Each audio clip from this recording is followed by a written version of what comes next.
Boy, I'll tell you, these wonderful electronic devices we have these days sure do cause a lot of drama. And I know that I love mine, and it would really upset me if someone kept trying to take it away from me. Stop it.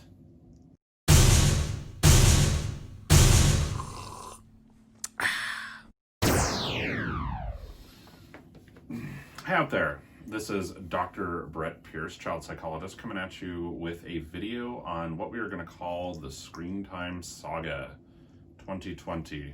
It's a very hot topic with these wonderful devices that we have.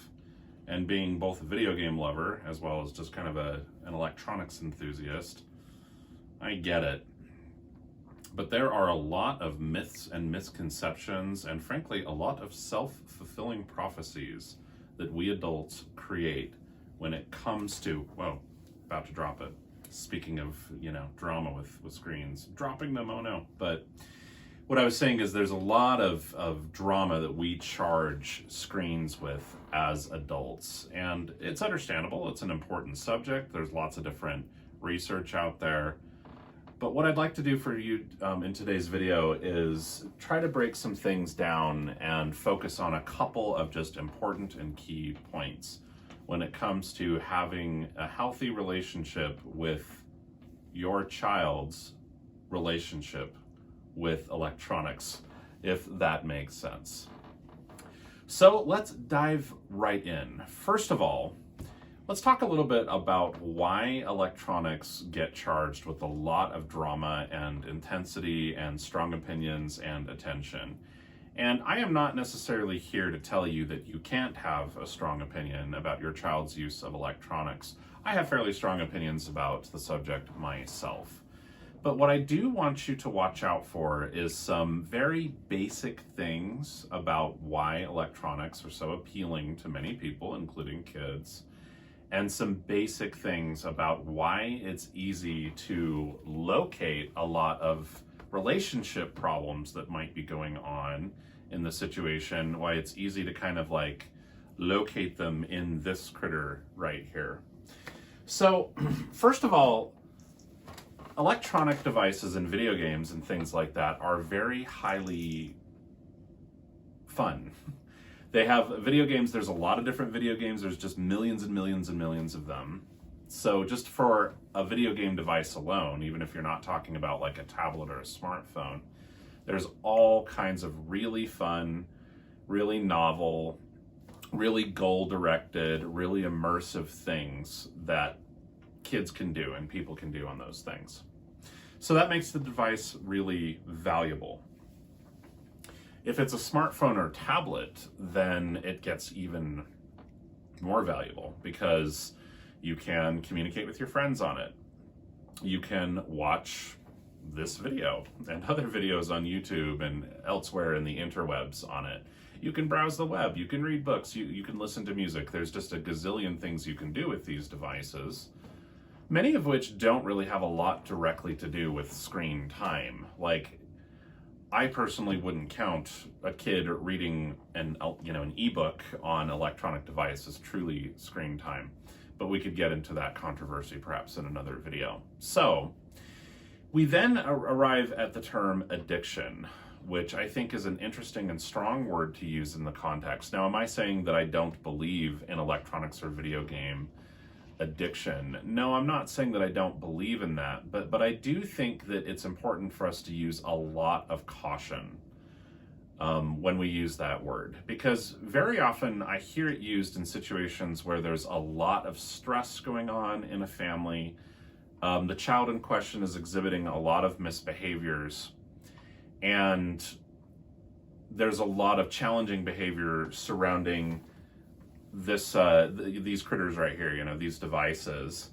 And a lot of that probably has to do with the fact that it's simply a very highly valued and highly preferred thing that the kid really wants to do and is reacting with a lot of anger and emotional dysregulation when limits are set around that.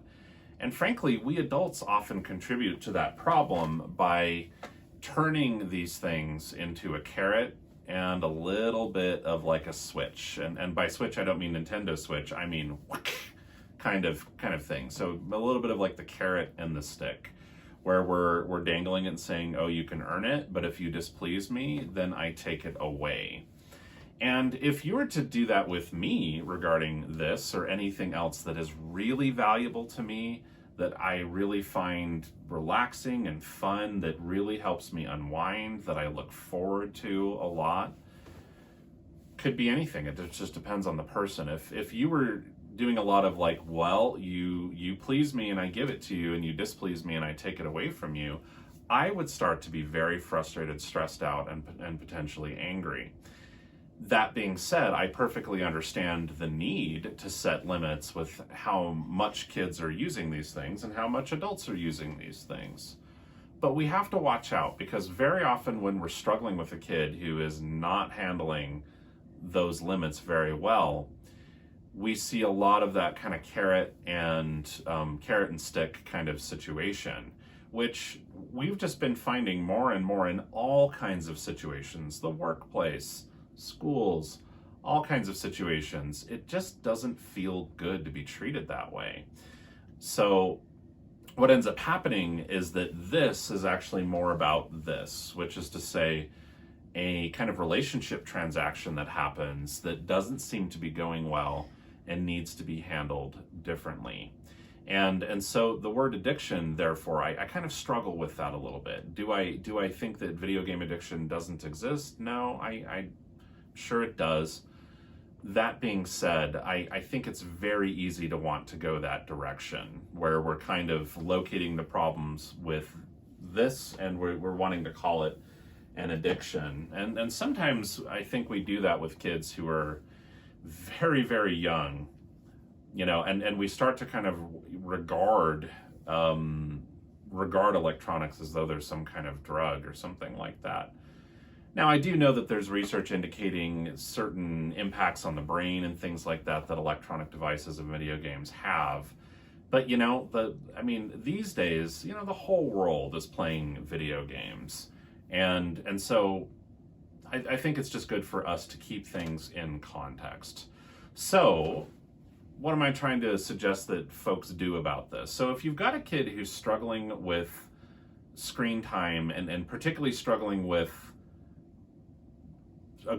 maintaining their end of agreement when we say, hey, you're going to get an hour to play, and then it turns into this big kaboom when the kid's time up. What we really want to make sure that we're doing is we need to get out of carrot and stick mode with it. We can't use this as like a dangle. If you please me, then you get more, and if you displease me, we take it away. Some kids are okay, particularly with the you can earn more. Some kids handle that just fine. But it can be almost equally stressful for many people to feel like they failed to earn a reward, just in the same way of sort of deserving a punishment, I guess, because it's easy for rewards to be sort of turned into basically a punishment in disguise. So it's better to just have clear limits, and this is just the family rules. Maybe one example might be something like, well, the rule is on school nights, we only get an hour of screen time. I don't know, I'm just kind of picking numbers out of nowhere. But something like that, where that's just the rule, that's how it happens that way basically every single day, and we only make exceptions to that where it really seems to count. So for example, I don't know, I suppose if you had a teenager, and because the teenager's a teenager, maybe we were giving them an hour or two a day, and teenager maybe is starting to fail in school, and so effectively what we're doing is we're saying, okay, well, your priority shouldn't be spending an hour or two a night on video games if your grades are failing. Your priority should be doing what you need to do to catch up. And so I could see the need for a limit to be set in a special circumstance like that. What we certainly do not want to do is we don't want to start removing electronics as a privilege for misbehaviors that don't really have any connection with those electronics. And the reason for that is because instead of setting limits and providing supports, we start to then simply just sort of punish, and we're back into kind of carrot and stick mode, which tends to breed a lot of resentment, and resentment and anger tend to drive misbehaviors. And then we're kind of in this kind of vicious cycle with these things. So I think it's perfectly sensible to have this is just what we do. And if we're going to provide extra, we provide extra for a sensible reason. And if we're going to restrict what we normally do with electronics, we do so for a really direct, logical reason. Like, you clearly don't have the time to be playing video games for an hour or two a day if you're failing your classes. And it's hard to disagree with that argument, in my opinion. But we definitely need to get out of the mode where we start to blame these things for misbehaviors. Are they sometimes perhaps to blame? Okay, I guess maybe. But very often I find that coming up in situations where there's a lot of other issues going on with kids and with parents and in families, and issues happen. They do. It's okay. It's okay to have problems. It's okay for people to have hurt feelings. It's okay for there to be struggles that we all need to learn from and grow from. That being said, I promise that the location of kids' emotional well-being, it's not here. It's here. And it's in healthy relationships and things like that, which have been time and time again shown to be of critical importance to everyone's well-being, but certainly for kids. So, don't blame the phone. Phones are cool. At any rate, thank you so much for listening. This is Dr. Brett Pearce coming at you with another video on, I guess what I consider to be a subject that gets maybe too much attention or gets, framed in ways that I don't necessarily agree with. And I do seem to talk a lot about that on the channel. But hey, it's what I'm here for. So if you haven't already, please consider hitting the subscribe button. It really does mean a lot to me when people do that. You can also smash a bell notification to be, or a bell button rather, to be notified when my videos go live. Can't talk today.